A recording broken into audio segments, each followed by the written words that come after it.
ಶ್ರೀಮಂತರ ಮನೆತನ ನೋಡಿ ಕೊಟ್ಟಾರಲ್ಲ ಮದುವೆಯ ಮಾಡಿ. ಶ್ರೀಮಂತರ ಮನೆತನ ನೋಡಿ ಕೊಟ್ಟಾರಲ್ಲ ಮದುವೆಯ ಮಾಡಿ. ಬಿಟ್ಟು ಬಂದಿ ಯಾಕ ಓಡಿ ನನ್ನ ಮ್ಯಾಲ ಧ್ಯಾಸವ ಮಾಡಿ.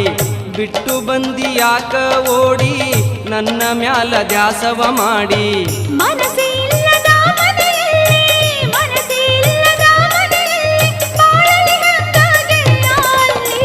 ಯಾಕ ಗೆಳತಿ ನೀ ಹೊಳ್ಳಿ ಬಂದೆಲ್ಲ, ನಿನ್ನ ಮದುವೆಯಾಗಿ 1 ವರ್ಷ ಪೂರ ಆಗಿಲ್ಲ.